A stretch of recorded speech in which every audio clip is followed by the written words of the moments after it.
بسم اللہ الرحمن الرحیم، شروع اللہ تعالیٰ کی ذات کے بابرکت نام سے جو تمام کائنات کا خالق و مالک ہے، اور عام گن لا تعداد درود و سلام نبی آخر زمان صلی اللہ علیہ وآلہ وسلم کی ذات اقدس پر جو کہ وجہ تخلیق کائنات ہے۔ کل ہم نے پڑھا تھا، جس کا ترجمہ ہم کر لیتے ہیں، کہ اللہ تعالیٰ کی ذات فرماتی ہے کہ اے وہ لوگوں جو ایمان لائے ہو، ٹھیک ہے، تم پر لکھ دیا گیا ہے کہ تم بدلہ لو کس کا؟ برابر کا، مقتولوں سے، آزاد کے بدلے میں آزادی، غلام کے بدلے میں غلام، اور عورت کے بدلے میں عورت۔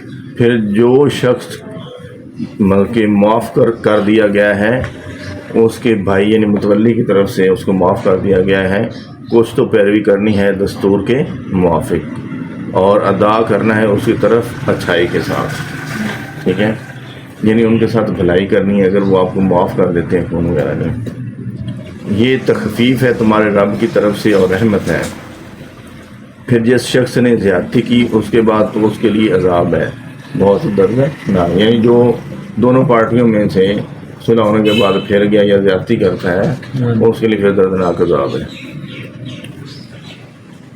اور تمہارے لیے برابر کا بدلہ لینے میں ایک طرح کی زندگی ہے، اے عقل مندو۔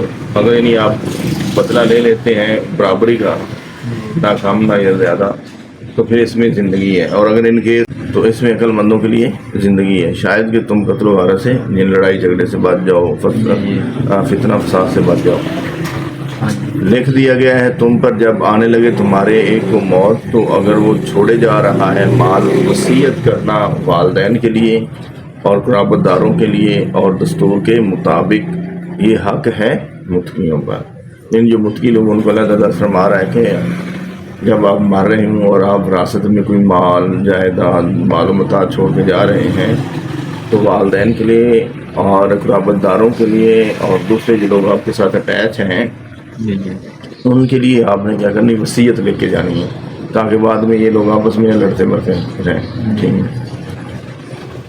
اب آج کا ہم جو سبق پڑھیں گے اس کے مطابق یہ ہے کہ جی فمن بدلہ، پھر جو شخص بدل دے، کس کو؟ اس وصیت کو۔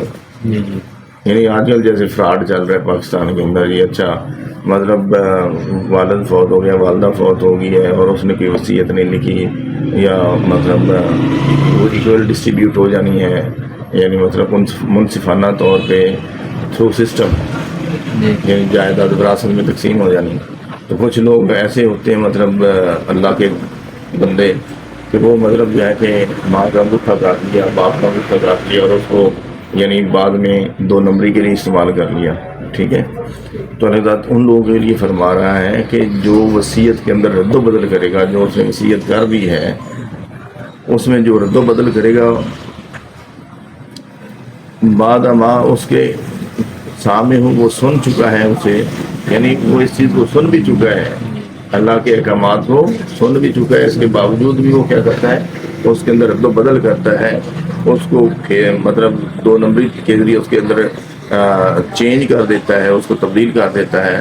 فَإِنَّمَا، تو صرف اسم ہو اس کا گناہ ہے، الَّذِينَ، انہی لوگوں پر ہے جو بدلونہ، بدلیں گے اس کو، ٹھیک ہے۔ اگر ایک بندے نے یہ وصیت کر دی کہ یہ میری جگہ جو ہے آپ نے یہ یتیم خانے کو دے دینی ہے، یا فلاں کسی ادارے کو دے دینی ہے، یا مسجد کو یا اسکول کو دے دینی ہے، یا ڈسپینسری یا اسپتال کی جہاں پہ غریبوں کا علاج ہو یا غریبوں کو سہولیات ملیں، لیکن ان کے والدین اس وصیت کو تبدیل کر دیتے ہیں، تو کہتے ہیں وہ جو تبدیلی کا پروسیس ہے، جو بندہ یہ تبدیل کرے گا، اس کے وصیت کے اندر رد و بدل کرے گا، یا آج کل زیادہ مطلب یہ ہوتا ہے کہ والدین پڑھے لکھے جو کہتے ہیں کہ اچھا آپ نے میری بیٹیوں کو بھی حق دینا ہے، ٹھیک ہے، لیکن جب والد اور والدہ کے فوت ہونے کے بعد لوگ کیا کرتے ہیں، برا خاص طور پہ بھائی، وہ کیا کرتے ہیں؟ وہ کہتے ہیں کہ ہمیں تو والد اور والد نے کہا کہ مطلب بہنوں کو حصہ ہی نہیں دینا ہے، ٹھیک ہے۔ وہ پھر بیانات تبدیل کر کے مل ملاپ کر کے پٹواری سے گانوں کو سے کیا کرتے ہیں؟ زمین ہڑپ کر جاتے ہیں جو بہن کا حصہ ہوتا ہے۔ تو اس طرح کی جو وصیت ہوتی ہے، اللہ تعالیٰ فرماتا ہے کہ ایسی وصیتوں کے اندر جو رد و بدل کرے گا، حالانکہ اس کو پتہ بھی ہے کہ اللہ تعالیٰ کی ذات کے یہ احکامات ہیں، تو اللہ تعالیٰ فرماتی کہ اس کے گناہ جو ہیں اس کے اوپر ہیں، ٹھیک ہے، کیا ہے؟ وہ اس کے اوپر ہے۔ کن لوگوں کے اوپر ہے؟ جو وہ اس نصیحت کو بدلیں گے، اس کے اندر کوئی تبدیلی لے آئیں گے، اس کے مطلب جو ہے کہ اس کو اپنے فائدے کے لیے استعمال کریں گے۔ ان اللہ سمیع علیم، بے شک اللہ تعالیٰ کی ذات جو ہے وہ خوب سننے والا ہے اور جاننے والا ہے، ٹھیک ہے۔ من خافا، پھر جو شخص خوف کرے، من موسن، وصیت کرنے والے کی طرف سے، جنفن، حق تلفی کا، او اسمن، یا گناہ کا، فاصلہ، پھر وہ اصلاح کرا دے، بینہم، ان کے درمیان، فلا، تو نہیں ہے، اسم علیہ، کوئی گناہ اس پر، ٹھیک ہے۔ اب اس میں اللہ تعالیٰ فرماتے ہیں کہ کوئی بھی ایسا شخص، ٹھیک ہے، جو کہ مطلب درمیان والا ہوتا ہے، وہ لوگوں کو خوف دلاتا ہے اللہ تعالیٰ کی ذات کا کہ یار وصیت کے اندر تبدیلی نہ کرو، اس کے یہ نقصانات ہو جائیں گے، ٹھیک ہے، اس کے یہ آپ مطلب ہے کہ اپنے آپ کو آگ میں دھونس رہے ہو، ٹھیک ہے۔ تو جب جو بندہ وصیت کرنے والے کی طرف سے خوف دلاتا ہے دوسری پارٹیز کو، کوئی چاہے ایک پارٹی یا دو پارٹیاں ہیں یا تین پارٹیاں ہیں جن کی اس وصیت کی وجہ سے گڑبڑیشن ہوئی ہے، وصیت کی وجہ سے لڑائی جھگڑا ہو گیا ہے، یا اس کے اندر وہ اپنی پسند کی رد و بدل کرنا چاہتے ہیں، اور پھر وہ مطلب حق تلفی کسی کی اگر کی جائے، اس میں اس حق تلفی کی وجہ سے جو معاشرے کے اندر تخریب کاری ہوتی ہے، معاشرے کے اندر جو تذلیل ہوتی ہے لوگوں کی، معاشرے کے اندر لوگوں کے اندر جو ڈسٹربینس ہوتی ہے، اس چیز کا خوف، یعنی اس جو مطلب معاشرے کے اندر ایک قسم کے جو رزلٹ آئیں گے، اس کے جو اثرات آئیں گے، اس کا جب وہ خوف دلاتا ہے ان پارٹیوں کو، ٹھیک ہے، اور یا پھر جس نے یہ گناہ کیا ہوتا ہے، مطلب کر چکا ہوتا ہے یا کرنے کا سوچ رہا ہوتا ہے، تو پھر وہ اگر ان لوگوں کے درمیان میں صلح کروا دیتا ہے، اگر ایک سے زیادہ پارٹیاں ہیں، ٹھیک ہے، ان کے درمیان، تو پھر اس کے اوپر کوئی گناہ نہیں، ٹھیک ہے، جو صلح کروانے والا ہے اس کے اوپر ہے کوئی گناہ نہیں ہے۔ اگر وہ مطلب فتنہ و فساد سے بچانے کے لیے جو وصیت کرنے والا ہے اس کی طرف سے اس کے اندر کیا کرتا ہے، ان کی صلح کروا دیتا ہے، تو اس کے اوپر کسی قسم کا کوئی گناہ نہیں ہے۔ ان اللہ غفور الرحیم، بے شک اللہ تعالیٰ کی ذات جو ہے وہ بخشنے والا ہے اور رحیم ہے، ٹھیک ہے، نہایت ہی رحم کرنے والا ہے۔ اللہ تعالیٰ کی ذات کی جگہ پہ قرآن پاک میں فرماتی ہے کہ میری رحمت جو ہے میرے غضب کے اوپر حاوی ہے، کیا ہے، حاوی ہے۔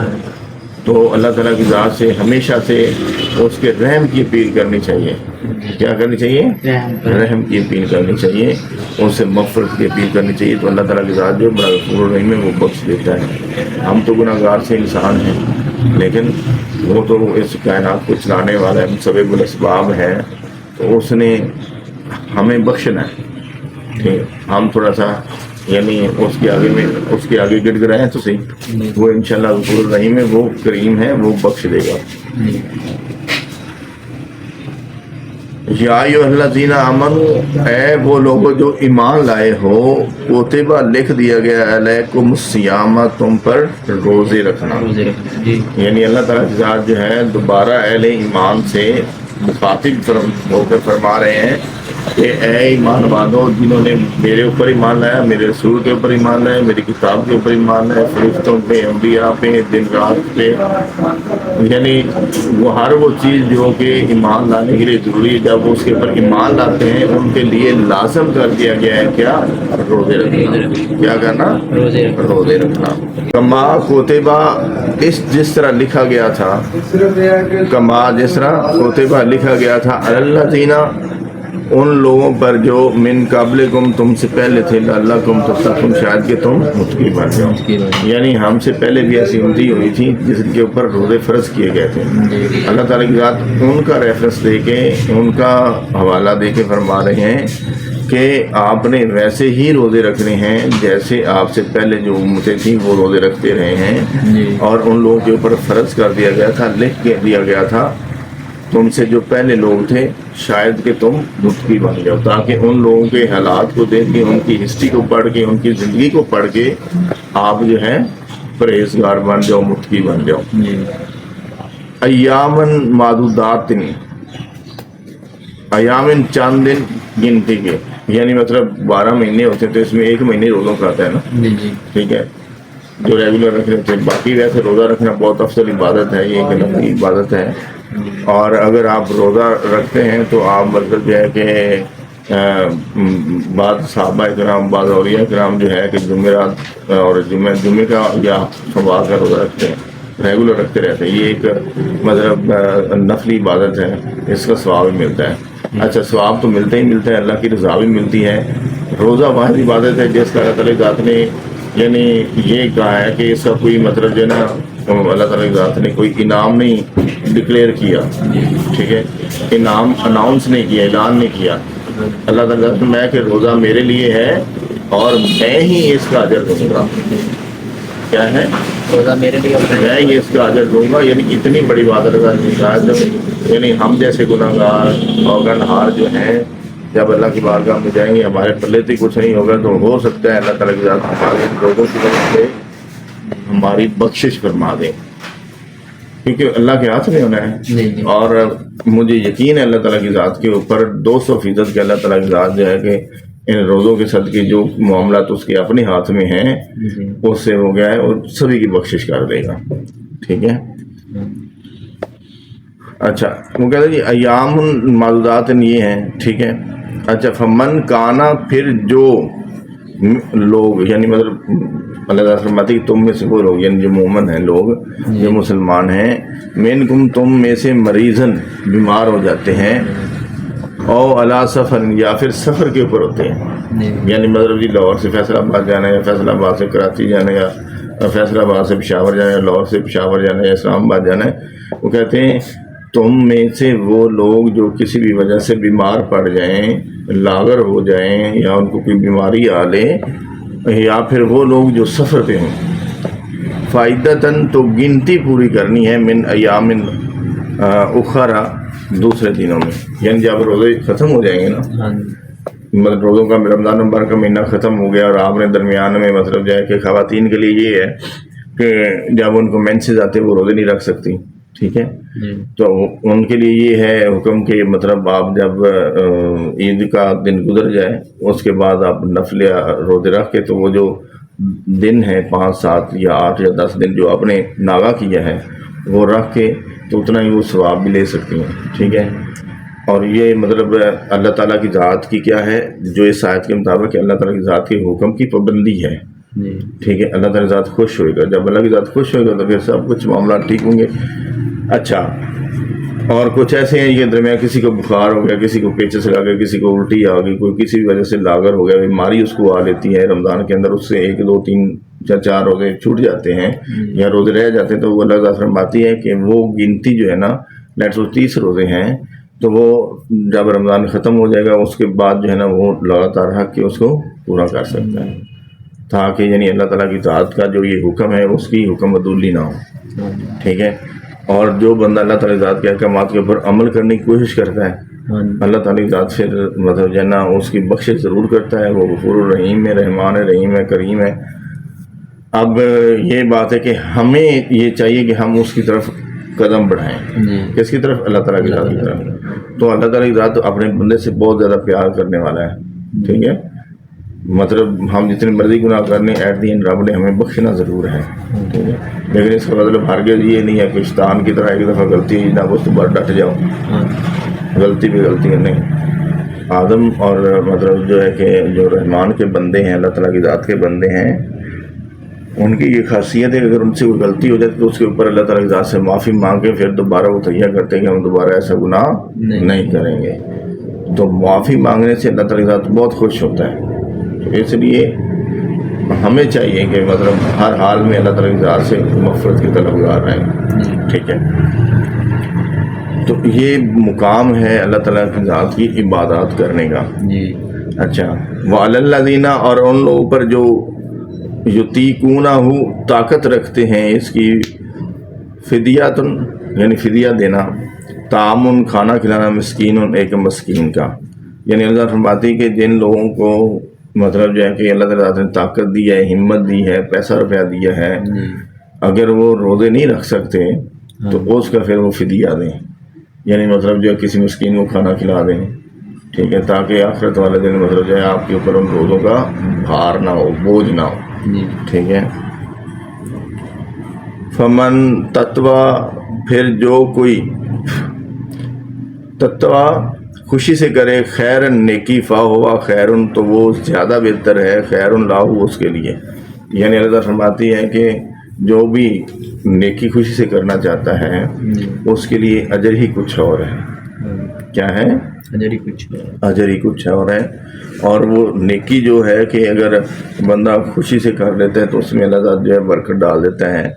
پھر جو کوئی خوشی سے کرے نیکی تو وہ زیادہ بہتر ہے اس کے لیے، اور یہ کہ تم روزہ رکھو، ٹھیک ہے، یعنی جو بھی آپ خوشی سے کریں نیکی جو ہے اللہ کی رضا کے لیے کریں تو وہ زیادہ بہتر ہے اس میں۔ وان، اور یہ کہ تصومو، تم روزہ رکھو، خیر لکم، بہت بہتر ہے تمہارے لیے، یعنی یہ درمیان میں راستہ بھی اللہ تعالیٰ نے بتا دیا کہ اگر روزہ نہیں رکھ سکتے تو آپ جو ہے کہ یتیم مسکین کو کھانا شانا کھلاؤ، یا پھر جو ہے کہ کوئی ایسی نیکی کرو، کسی کے ساتھ بھلائی کرو، کسی کی مطلب گھر بیٹی بیٹھی ہے تو اس کے جہیز کا بندوبست کر دو، کسی غریب کو کھانا شانا کھلا دو، مسکین کو اگر بیمار ہے اس کو دوائیاں شوائیاں لے کے دے دو فری میں، اگر کوئی مطلب غمگین ہے اس کے پاس بیٹھ کے اس کی مطلب جو ہے کہ داد رسی کرو، یہ بھی نیکی کرنے کے طریقے ہیں۔ اگر مطلب جو ہے کہ آپ کے معاشرے کے اندر یا آپ کے محلے کے اندر کوئی غریب لوگ ہیں ان کی ویسے مدد کر دو، ٹھیک ہے، اگر کسی سے کوئی گناہ ہو گیا اس کی پردہ پوشی کر لو، تو اللہ تعالیٰ کہتی ہے کہ اس طرح کے جو مطلب کام ہیں نیکی والے، اس کے اوپر زیادہ خوشی ہے، زیادہ اجر ہے، ٹھیک ہے۔ پھر اس کے ساتھ ہی کہتا ہے کہ اللہ تعالیٰ فرما رہے ہیں کہ لیکن اس سے بہتر ہے، یہ جو دو چیزیں ہم نے ڈسکس کی، اس سے بہتر ہے کہ آپ لوگ روزے رکھو۔ اچھا، روزے رکھنے کے کئی ایک فوائد ہیں۔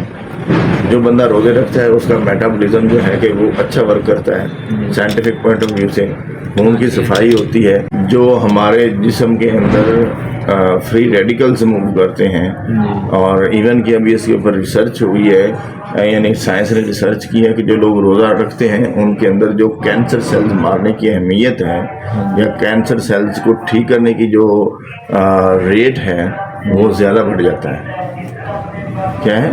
زیادہ بڑھ جاتا ہے، کسی بھی بیماری کے خلاف قوت مدافعت جو ہے وہ زیادہ بہتر ہوتی ہے روزے رکھنے کی وجہ سے۔ اور سب سے موسٹ امپورٹنٹ چیز ہے کہ میٹابولزم بہترین ہوتا ہے، ٹھیک ہے، عبادت کی عبادت اور جو بیماریوں سے شفا کی شفا۔ اللہ تعالیٰ کی ذات نے مطلب ہر لحاظ سے انسان کے لیے جو ہے اس کائنات کے اندر ایسے ایسے دین محمدی کی صورت میں ہمیں طریقے بتا دیے جن کے اوپر اگر ہم عمل کریں تو بہترین اور اچھی اور صحت والی زندگی گزار سکتے ہیں، یعنی رب کی عبادت بھی اور ساتھ میں سائنٹیفک سائنسی بنیادی کے اوپر اللہ تعالیٰ کی ذات نے انسانی جسم کو کے اندر جو فاصل مادے ہوتے ہیں، جو غیر ضروری معاملات ہو رہے ہوتے ہیں جو کہ انسان کی صحت کے لیے نقصان دہ ہیں، ان کو جسم سے خارج بھی کر دیتا ہے، ان کے خلاف امیون سسٹم بلڈ کر دیتا ہے۔ یہ ریسرچ ریلیٹڈ چیزیں ہیں، لیکن ہمارے دین محمد صلی اللہ علیہ وسلم نے یعنی قرآن پاک کی موجودگی میں 1400 سال پہلے 1500 سال پہلے ہی بتا دیا تھا کہ اس کے یہ فائدے ہوں گے، ٹھیک ہے، بخشش ہو جانا، ثواب مل جانا، یہ تو مطلب چیزیں، لیکن ظاہری طور پہ اس دنیا کے اندر رہتے ہوئے آپ کے جسم کو فزیکلی طبعی طور پہ صحت کی ایلیمنٹ ہے۔ وہ کہتے ہیں کہ صحت جیسی نعمت کوئی نہیں ہے، ٹھیک ہے، تندرستی ہزار نعمت ہے۔ تو اس کا ایک فائدہ یہ بھی ہے۔ اللہ تعالیٰ کی ذات ہمیں ان جو آیات ہے ان کی موجودگی کے اندر ہمیں عمل کرنے کی توفیق عطا فرمائے، قرآن پاک کو صحیح انداز کے اندر جو پڑھنے اور اس کو سمجھنے کی توفیق دے، اور ہمیں عمل کی بھی توفیق دے۔ اللہ تعالیٰ کی ذات سے ہم دعا کرتے ہیں اللہ تعالیٰ کی ذات پاکستان کو اور پاکستانی عوام کو یزیدی قوتوں کے شر سے، شر شیطان اور شر انسان سے محفوظ رکھے، آمین۔